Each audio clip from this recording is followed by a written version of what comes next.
सत्य के बारे में अब तक सुना है, सत्य के बारे में अब तक सुना है।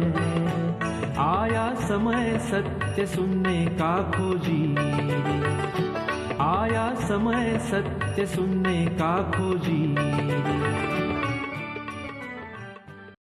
सभी को शुभेच्छा, हैप्पी थॉट्स।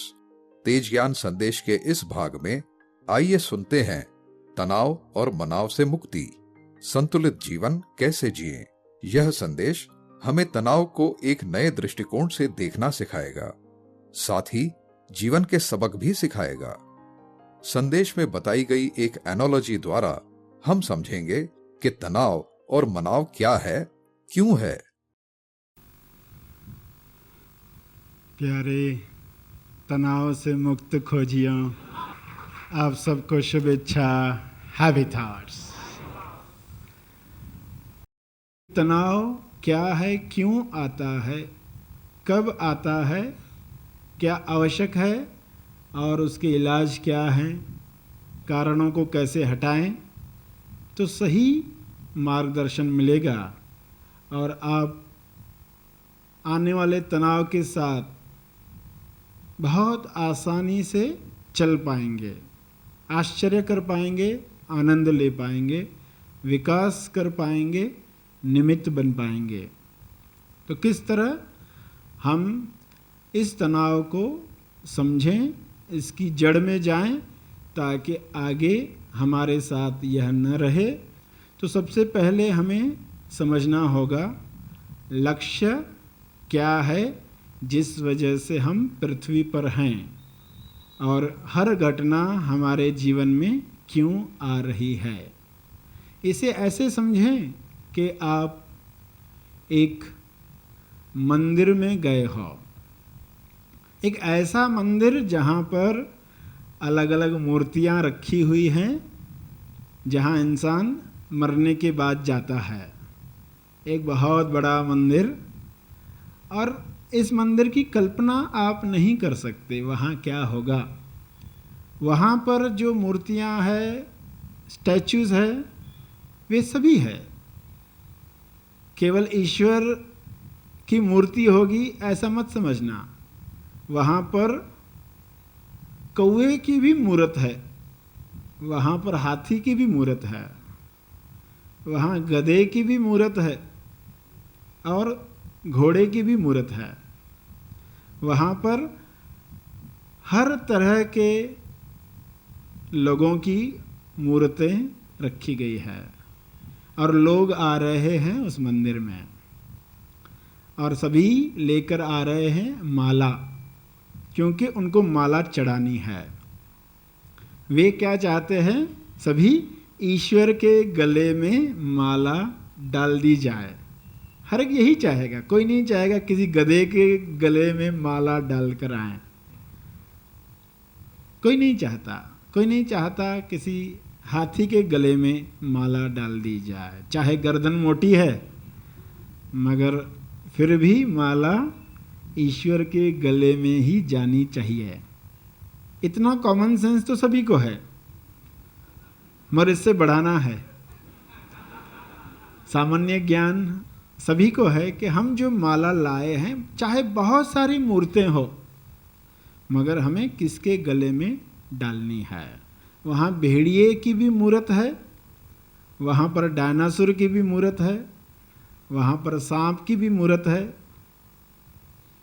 ये सारी मूर्तें सजाई गई है, सामने रखी गई है, और जो पुजारी है लोगों से माला लेकर देखता है उसकी साइज, और उस साइज के अनुसार वह गला चुनता है किसके कंठ में ये माला डाली जाए।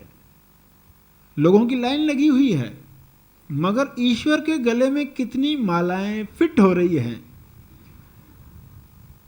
देखा गया कि बहुत ही कम लोगों की माला उस साइज में थी, उतनी थी जितनी ईश्वर के गले की नाप है।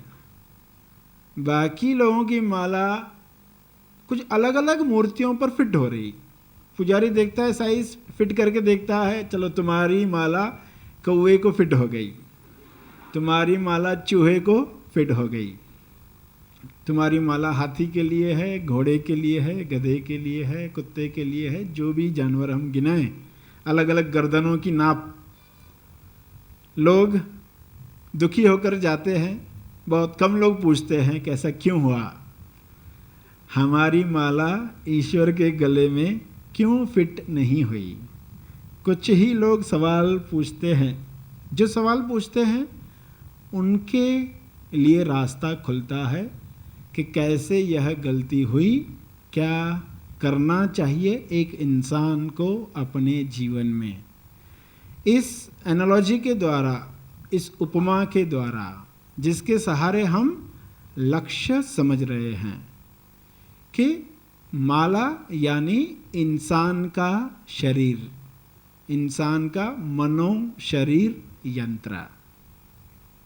माला में होते हैं मोती, और मोतियों के अंदर जो रबर है, रबर बैंड होती है, उसमें अगर हमने मोती डाल दिए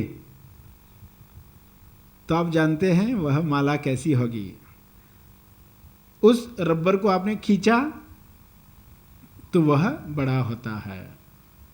उस रबर में हमने तनाव दिया तो वह बड़ा होता है, और फिर से नॉर्मल साइज में आएगा, और अगर बार बार खींचते रहे तो वह थोड़ा बढ़ जाएगा। अब यह है माला। अंदर जो रबर है वो मन का प्रतीक है, और जो मोती है वे शरीर का प्रतीक है। यह माला इस पृथ्वी पर क्यों आई? ताकि वह ईश्वर के गले में फिट हो सके, ऐसी तैयारी पृथ्वी पर हो जाए। पृथ्वी पर उस माला के साथ कुछ घटनाएं होगी, कुछ खिंचाव आएगा, क्योंकि वह ईश्वर के गर्दन की नाप की नहीं है। तो कुछ खिंचाव आएगा, तनाव आएगा, घटनाएं होगी। अगर ये बात आपको समझ में आ गई तो कल जब किसी घटना से तनाव आएगा तो आप क्या कहोगे? आप कहोगे माला की नाप तैयार हो रही है ईश्वर के गले में फिट होने के लिए। और ये तनाव इतना भी न बढ़ जाए कि वह उस साइज से बड़ी हो जाए, वह रबर इतना भी न खिंच जाए, इतना भी न बड़ा हो जाए। कुछ लोगों को तनाव में रहने की हैबिट ही पड़ जाती है, वो आराम से बैठ ही नहीं पाते।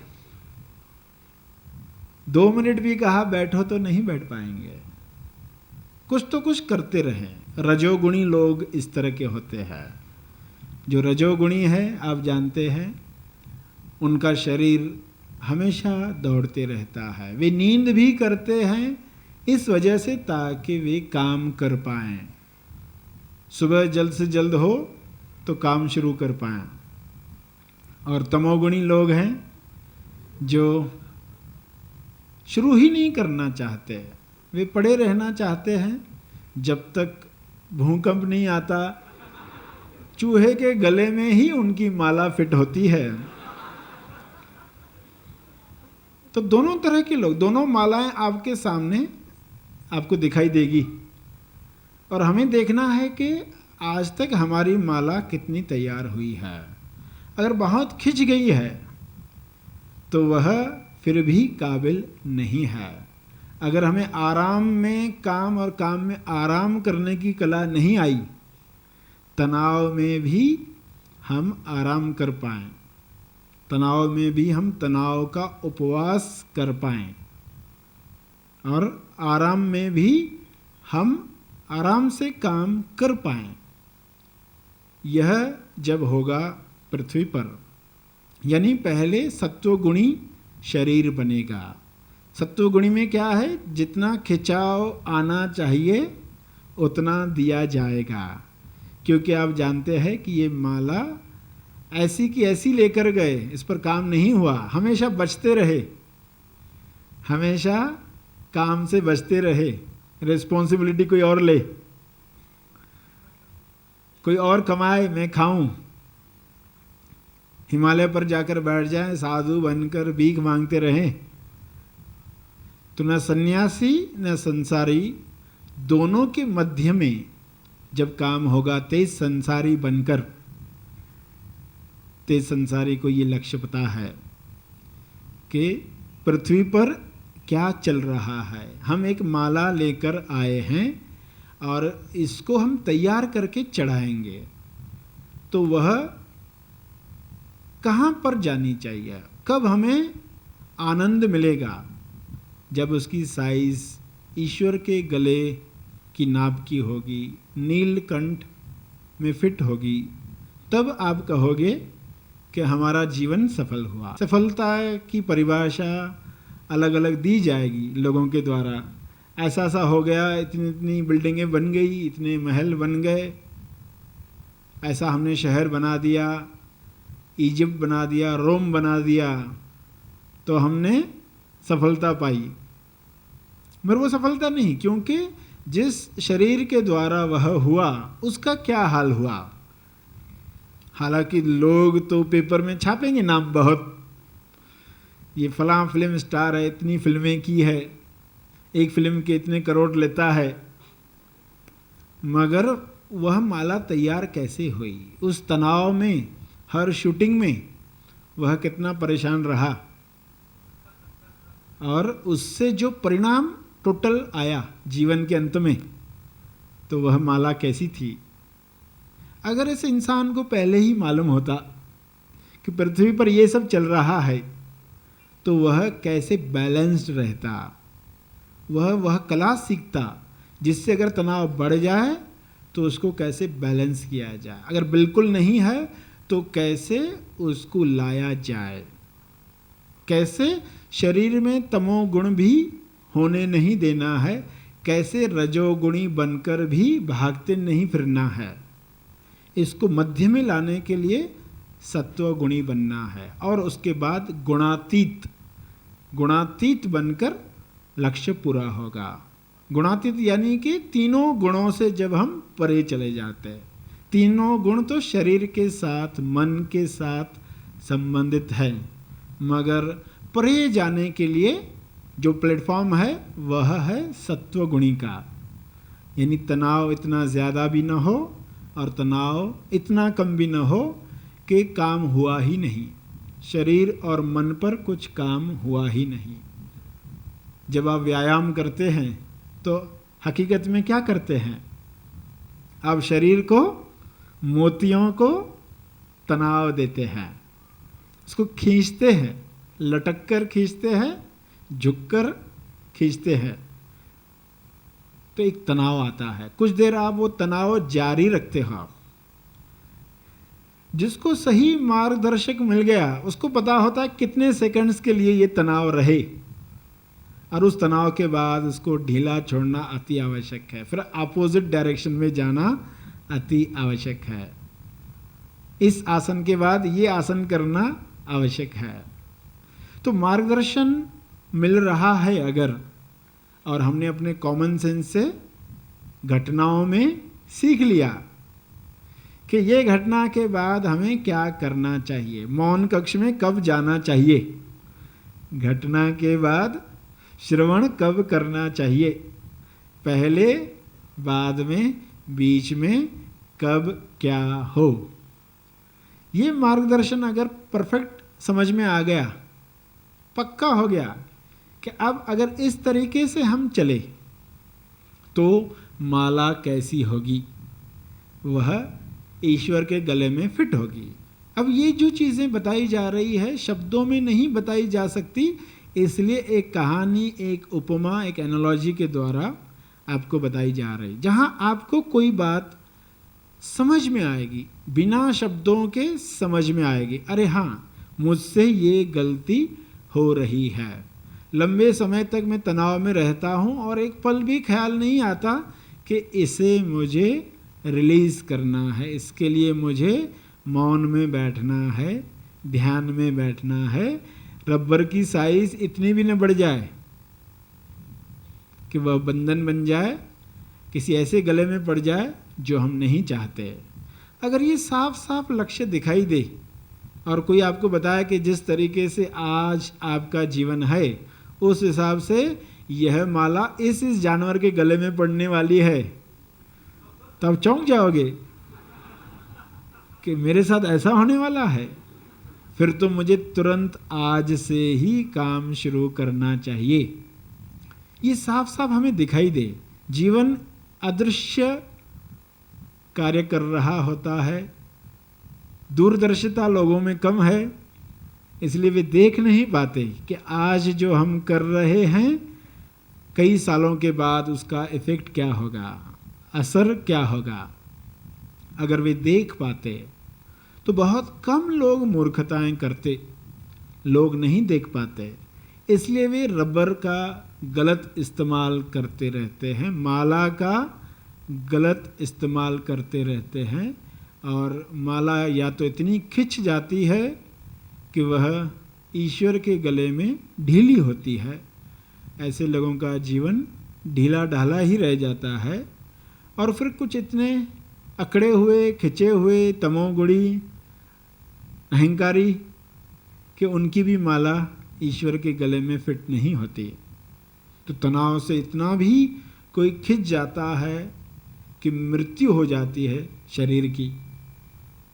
रबर कारण होता है, मोती भुगतते हैं। रबर जो है अंदर वह कारण है, और मोती बिखर जाते हैं। इस महत्वपूर्ण एनालॉजी में बताई गई माला यानी इंसान का शरीर यानी मनोशरीर यंत्र है, और माला का रबर मन का प्रतीक है। इंसान इस पृथ्वी पर इसलिए आया है ताकि यहां पर उसकी ऐसी तैयारी हो जाए कि उसकी माला ईश्वर के गले में फिट हो पाए। अगर यह उदाहरण आपको समझ में आ गया तो आज के बाद जब किसी घटना में आपको तनाव आएगा तब अपने आप से कहेंगे कि ईश्वर के गले में फिट होने के लिए ही मेरी माला की नाप तैयार हो रही है। तेज ज्ञान संदेश के अगले भाग में हम तनाव और मनाव से मुक्ति इस संदेश की अगली महत्वपूर्ण कड़ी को सुनने वाले हैं। महा आसमानी निवासी शिविर मनन आश्रम पर आयोजित किया जाता है। इस 5 दिवसीय शिविर में खोजी केवल सत्य श्रवण द्वारा आत्म साक्षात्कार की मंजिल तक पहुंचता है। इस यात्रा में खोजी कुछ नियमों और वचनों का पालन करते हुए हर दिन अंतिम सत्य की तरफ बढ़ते जाता है। स्वानुभव की इस यात्रा में खोजी को मैं कौन हूँ, इस पृथ्वी पर क्यों आया हूँ, मोक्ष यानी क्या मोक्ष इसी जीवन में संभव है, इन सवालों के जवाब अनुभव से प्राप्त होते हैं। सरश्री बहुत ही सीधे और सरल शब्दों में आज की भाषा में अंतिम सत्य को उजागर करते हैं। अब आइए हम एक खोजी से इस शिविर के बारे में उनके अनुभव जानें।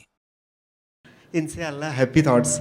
आपने जो अमन का झंडा लहराया है, जो धागा बनाया है सभी धर्मों को जोड़ने का, वो एहसास मैं पहले टाइम एक कैसेट एक खोजी ने मुझे दी थी। वो कैसेट मैंने सुनने के बाद और एक किताब पढ़ने के बाद मुझे एहसास हुआ कि नहीं, इस सर जी का काम बहुत ही बढ़िया है, जो सभी धर्मों को साथ में जोड़ के ले जा रहे हैं। चलो उस धागे का कोई थोड़ा रुई या कपास तो बन जाए, बस यही मेरी तमन्ना थी, और वो जो तमन्ना पूरी हो गई सर।